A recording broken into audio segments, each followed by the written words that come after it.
May pahabol bago pa magpasko ito si Nubia. Hawak ko right now is the Nubia V70 Design. And this phone is a very budget-friendly phone dahil this is sub 4,000 pesos. Ano nga ba meron dito? It has a really nice design na faux leather finish sa likod and it looks very much like an iPhone na kanang camera module. Aminin natin. It has a big screen with 120Hz of screen refresh rate, 23 watts ang kanang fast charging, plus meron pa siyang Nubia AI na kasama. All of that, pag-usapan natin after this quick intro.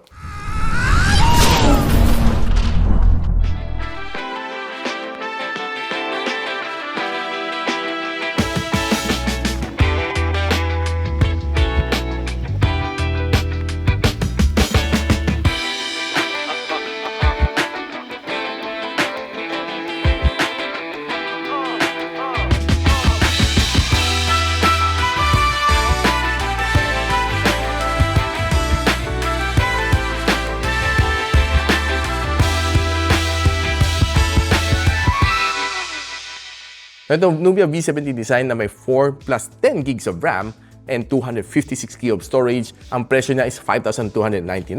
But para sa mga early bird, it is just 4,500 pesos. More details on the link that I'll post on the description box below. And para iwas kayo scam this Christmas, ugaliin gamitin ang mga link na pinoprovide ko. Lahat yan verified and official.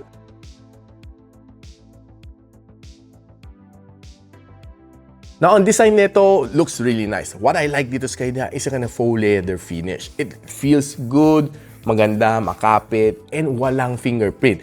Halos wala kang makikitang smudges dito when you hawak-hawakan mo, and hindi din naman siya dirt magnet. One thing to notice dito sa camera module, looks very much like iPhone-ish. Again, another good thing na gusto ko dito sa kanya is nandiyan ka ng audio jack, which is good para sa mga audio lovers. And expandable lang ka ng storage up to 1 TB. Plus, meron ka 4G na nano SIM na support. And the best thing dito sa kanya is hindi na teardrop notch. Punch hole na siya ngayon. Mapapansin mo on the previous mga V-series ni Nubia, teardrop notch pa rin sila. This time, nag-improve na sila. And pansin mo yung kanyang bezels, not so thin and medyo makapal din na kanyang baba. Overall, the grip is good and I love yung kanyang texture talaga. Magandang kapit sa aking kamay.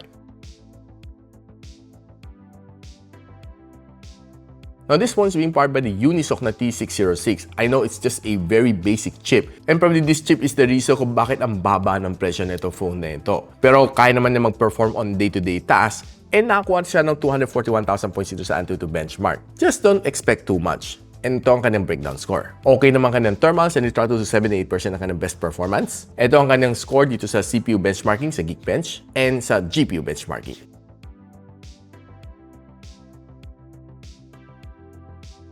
Pagdating naman sa battery, this one has a 5,000 mAh na battery, which I think it's not bad. And it can last you through the day without charging dahil power efficient naman itong phone na ito. As long as you use it normally, walang heavy gaming, walang heavy video conferencing, kaya naman niya one whole day. And this one also supports 22.5 watts. So charging from 0 to 100 takes mga 1.5 oras or a little bit more based on my experience. Now, this phone has a 6.7-inch na IPS LCD supporting up to 720p na video resolution. Just don't expect too much. And it has up to 120Hz of screen refresh rate. Now, one thing na meron niya dito is yung live island, which almost looks like the Apple na dynamic island. Pag nag-charge ka and you're recording video, lumalabas to. And pag naka-turn on ang yung flashlight, nandyan lang siya forever until you turn it off. Now, if you're browsing naman sa social media, expect a good browsing experience naman dito sa kanya. As long as you have a stable internet connection, very decent about bibigay na dito sa'yo, be it on Facebook, Twitter, Instagram, or just TikTok. Now, pag sinalang ko naman siya dito sa UFO test dito sa Chrome, mapapansin mo, umabot siya ng 120, and pag naka-standby lang siya, bababa siya automatically to 60 just to save you some battery. Now, if you're watching videos on this phone sa YouTube, expect a decent na viewing experience dito dahil it only can give you up to 720p na resolution. Don't expect too much, but I would say na okay naman siya. It's very much watchable.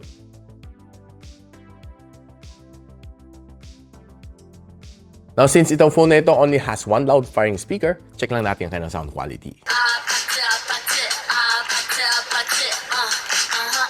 Well, okay naman ka ng sound quality and, well, I'll say na it's just average. Just don't expect too much. But if you want a better experience, gamitin yung audio jack to enhance your experience sa Spotify watching video or playing games.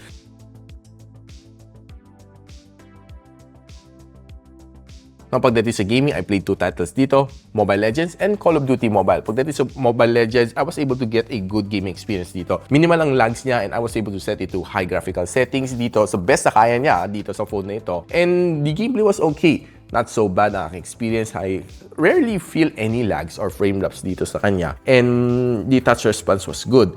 And after playing for 30 minutes, umabot ako ng 40 degrees Celsius based sa aking miles in na thermal scanner. And pagdating sa Call of Duty Mobile, the first few minutes was okay. Pero as I play along, parang pansin ko, nahihirapan siya, no? Especially pag tumatakbo at nagsaslide. And especially pag tumatakbo, tapos bigla ka magsiswing ng left and right. Doon ko na feel na parang naiiwan. It has some frame drops and lags along the way sa gameplay ko.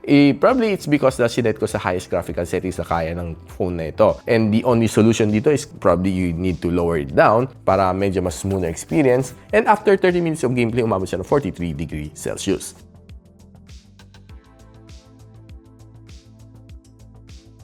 Now, pag-usapan na natin ang kanyang camera dito sa phone na ito. This one has a 50MP na main camera lens and it also has a 2MP na depth sensor plus a AI camera. It can let you shoot up to 1080p and 30fps and ang kanyang front-facing camera is a 16MP na shooter, punch hole na siya, plus it can also shoot you up to 1080p and 30fps. Now, pag-usapan na natin ang camera performance ni Nubia V70 Design. Now, taking a quick look dito sa mga bato na ito, it looks a little bit more of a overexposed na shot. Pero mas namumuti siya than usual. Pero pag tinignan mo ng mga bato dito, makita mo there's a lot of details na preserved over here. Now, taking a look at these greens, I would say na, well, okay lang naman siya. Hindi naman siya masyadong ganun ka-saturated. Just the right amount of green dito sa kanya. And it looks okay. And taking a quick look at this flower bud, okay naman ang kanyang pagka-focus sa subject and okay naman kanyang pagka-background blur. Na pag tinignan mo naman itong shot na ito, there's a lot of details preserved naman dito sa flower na ito. And looks kind of good. And itong flower na ito looks okay. Parang medyo mas saturated lang kanyang pagka-pink compared to sa original colors niya. Now, taking a quick look naman dito sa mga Christmas balls,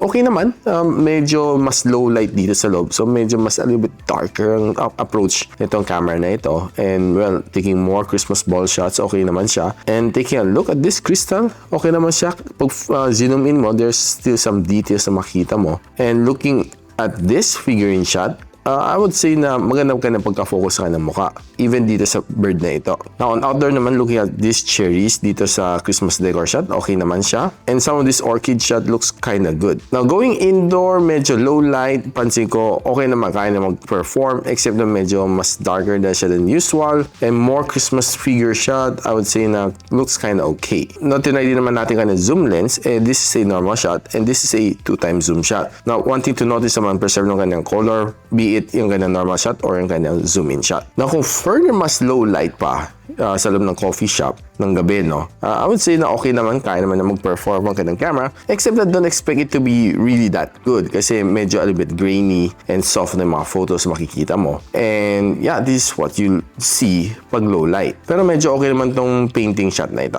Now, on night mode, medyo mas in-enhance niya ang kanyang sky, making it look a little bit more brighter than the dark sky na nakita ko with my naked eye. Now, taking a selfie shot naman, something to notice dito sa kanya is mapapansin mo, medyo mas yellowish ako than usual dito sa kanyang camera. But overall, I would say na not so bad ang kanyang camera except that mapapansin mo, not much details na makita mo sa mukha ko. And further taking some indoor shot naman, well, a little bit softer than the outdoor shot. That's something na talaga mananotice mas ganyan. Now, kung further mas low light pa, medyo mas manililim na talaga mukha ko. If you're using the front-facing camera to vlog, honestly, hindi siya sobrang tagtaga while I'm walking. Just the right amount of shake. Okay na magandang video except that medyo soft lang siya. Now, if you're using the rear camera, pansin ko parang medyo mas shaky pa ako dito than the front-facing camera. And the resolution is not bad except that it's really shaky. Now, one thing to notice dito sa kanya, it has Nubia AI. Pwede mo siya gamitin to erase yung mga photo bombers sa pictures mo.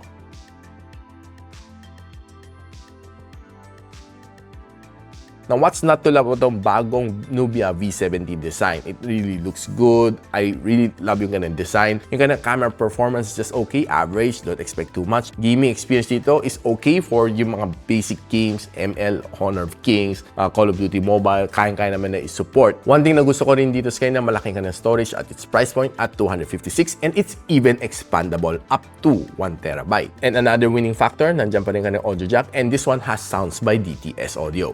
makabisa kayo for this Christmas, 4,500 pesos for early birds. Just don't forget to click the link on the description box below para makuha niyo yung price na yun for the early birds. And if you find this video helpful, don't forget to share it to your friends. And sub to this channel is definitely awesome. I'll see you in my next one. And so, ako para si Richmond, and you're watching Gadget Sidekick. Like and subscribe to my channel. Don't forget to hit that notification bell. For one of my latest uploads, click the dito. And for one of my popular uploads, click here.